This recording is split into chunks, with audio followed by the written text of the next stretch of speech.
Well, hello.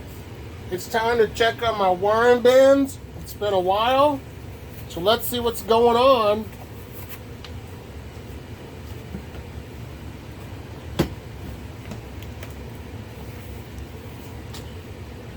No worms on the lid. Excuse me. It sounds a little bit weird because of allergies. Allergies are kicking my hiney. A little bit dry right there.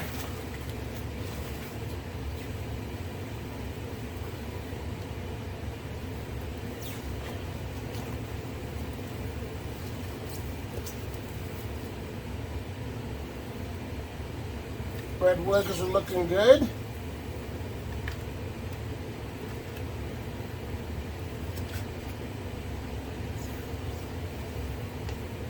I'm going to give them a large feeding as of right now.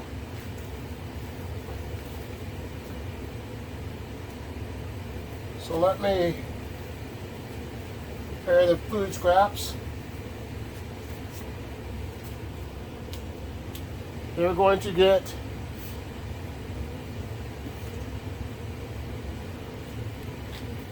more banana peels, some paper. Let me give them a few peppers.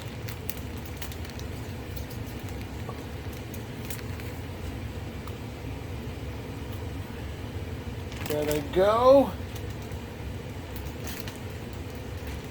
Some eggshells for some grit.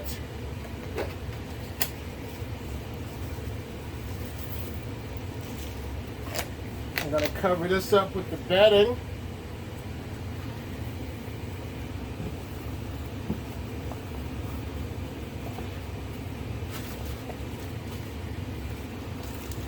And since the bedding's a little bit dry, I'm going to give them a little moisture to this.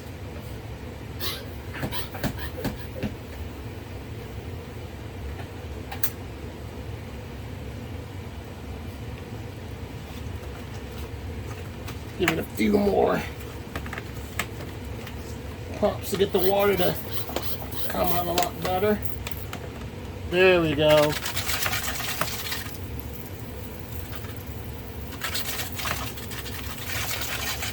They're good to go. So now it's time to go look at my Euros. Okay, Euros. See what's going on. Nothing on the lids. One on the side right there. Nice castings. Someone asked me a really good question in the comments box. And the question was, can you give grounded up calcium pills to a worm farm? I'm like, that's a really good question. But as of for now, I'm going to say I would not attempt to even grind up calcium eggshell or calcium pills to use as grit as a source of grit and calcium for your worm farms. But what are your thoughts, viewers? Would you give grounded up calcium vitamins to a worm farm? Let me know your thoughts.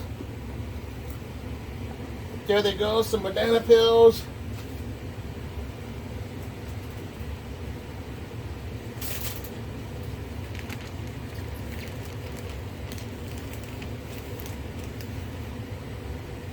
There they go, more bananas.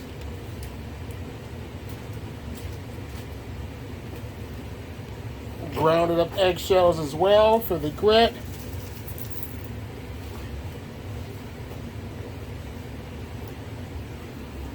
Cover it up with the bedding.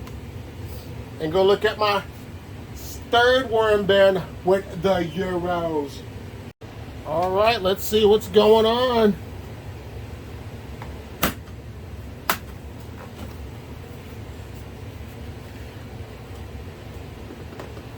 Another thing that I have noticed is a lot of my worm farming friends have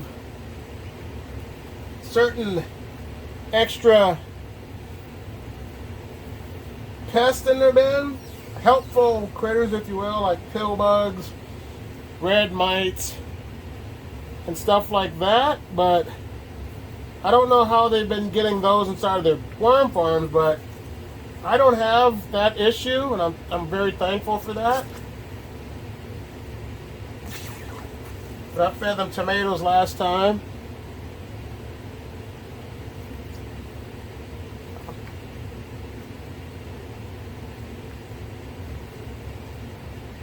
There they go, right there, the tomatoes that I fed.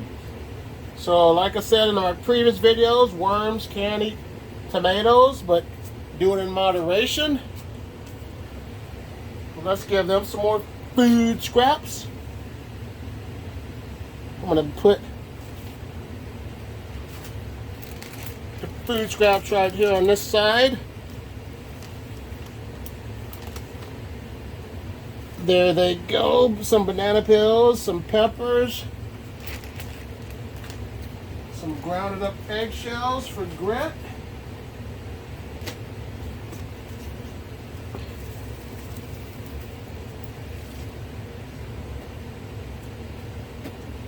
Cover it up with some bedding. And call this one good to go. So now let's look at my diversity and inclusion worm bin. So let's see what's going on. This has mixed worms in it.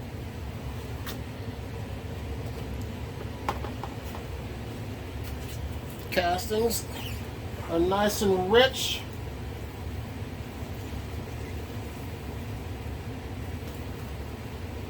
Gotta make a date to harvest these castings.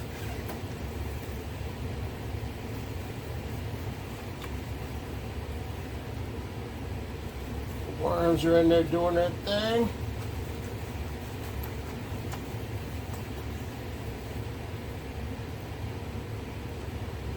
Nice healthy worms. Give them some of the food scraps.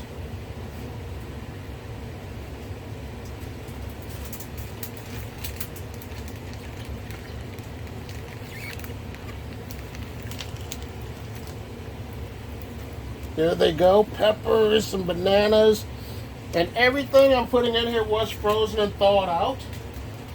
So just a note. So I like to use the freeze and thaw method, especially during this time of the season where fruit flies like to become active, and this way you eliminate that problem. So question for you, viewer: what's the most common pest you have ever experienced in your worm farm? I'd like to know. Leave it in the comments box below. But I got one more bin that we're going to look at. That's my holding tank. I call it my holding bin that I'm preparing to get worms to migrate over. And that will be the bin that I'll start putting castings in and using a horizontal migration method. So let's look at the final bin with the worm castings. This is my special bin that I call the worm castings bin. So let's see what's going on inside this one.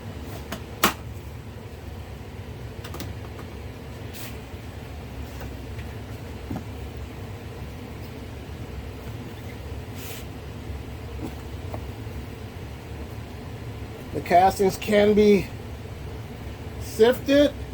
What I'm going to do, I'm going to feed them one more time to get any of the remaining worms to migrate over. So I'm going to give them a few food scraps right here.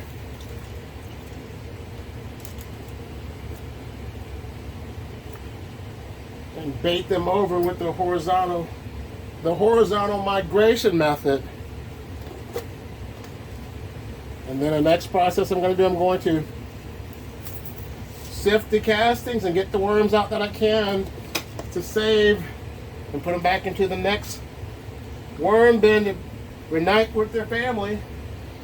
So if you like what you're hearing from me, subscribe to my channel, give this video a like. I want to say thank you so much for watching, and you have a great day. Bye.